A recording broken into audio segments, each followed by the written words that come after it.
Hi, ako si Jay. Ito ang kwento ko dito sa Canada. Bali, almost 2 years na pala ako this September.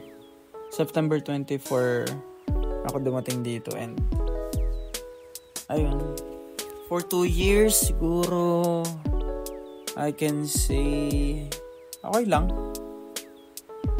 Hindi naman pala totoo yung kala ko kasi dati pag pumunta ka dito, alam mo yung papaldo ka, hindi pala ganun. Hindi pala siya ganun kadali. And ayun, papaldo ka sa credit card. Kasi pukinang ng puro credit card kasi dito eh. So, dito ko ngayon malapit lang sa apartment namin. Siguro mga 2 minutes walk lang pagbaba ng apartment.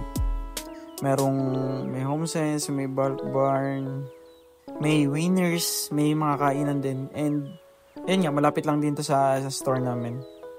And doon sa Kaiso parang merong may ganap. Hindi ko alam kung ano meron doon. Baka may nag-birthday party. Birthday party, Pinas. Jollibee Macdo. Hindi ko alam. Nakita ko lang daming tao eh. Bali, ngayon is 8 PM na. Punta ako ng Bamboo Chopsticks kasi gugutom na ako eh. Pupunta talaga ako ng superstore pero sabi ko, hanap muna ako ng pwede ko i-take out para pag uwi ko is kakain na lang ako. And yun nga, dahil nga magto 2 years na ako dito sa lugar namin sa Kelowna. Kami West Kelowna kami. And magto 2 years na ako ng September. And kagaya nung previous kong video na may nakuha nga akong trabaho sa ibang lugar. Sa sa Surrey. Bali, in-apply yung work permit ko is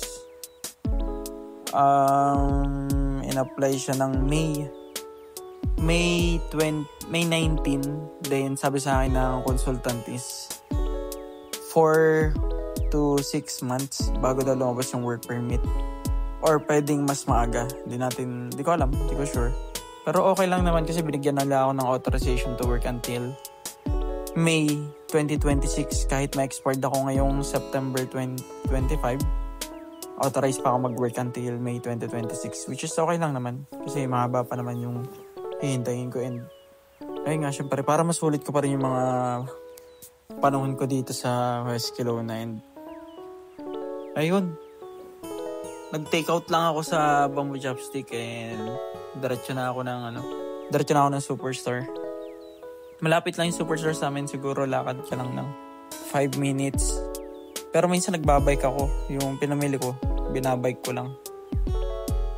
And yan, pagliban mo ng kalsada, superstore na. And normally, bago ako pumasok sa superstore, maghahanap muna ako ng mga bakanting pushcart, kagaya na to. Titingnan ko muna. Kasi kailangan mo ng $1 eh. Kung wala kang $1, pwedeng 5 piso. O kung hindi nyo pa natataray, 5 piso, lagay nyo dyan. Kahit 5 pisong bago or 5 pisong luma. Kasya dyan. Kasi, wala lang akong dalang barya eh. Kaya, yun, hindi na ako naghanap. I mean, naghanap ako ng wala kasi akong dalang 5 piso. And, naisip ko lang dahil normally pag nag-grocery ako ng pagkain ko, good for 15 days naman yun. Siguro not more than $100. Mga ganun, siguro 70. Mga 70 to 80. So mabubuhay na ako din kasi normally itlog lang naman ang kinakain ko. And minsan luto ng kung anong maisipang lutuin. Pero nga, $70 to $80 siguro solve na ako. Kung i-convert natin sa peso, siguro 3,000 pesos. Busog na ako doon for 15 days. Dahil nga, nakakalibre naman ako ng pagkain sa McDo eh. Pag nagugutom ako, nahingi lang talaga ako ng pagkain eh. Kinakapalan ko talaga mukha ko kasi gutom ako eh. Mahirap magtrabaho ng gutom. Kaya kahit sino naka-duty manager, pengen akong pagkain, gutom na ako. Bibigay naman nila. And yun, tapos na ako mag-grocery. And nag-taxi nga pala ako kasi may dala akong bigas. Kaya nag-taxi na ako. Kasi yung sinasayang namin basmati rice na. Medyo hindi ko bet eh. So yun Ayun lang, ako si Jay. Ito yung kwento ko. Bye.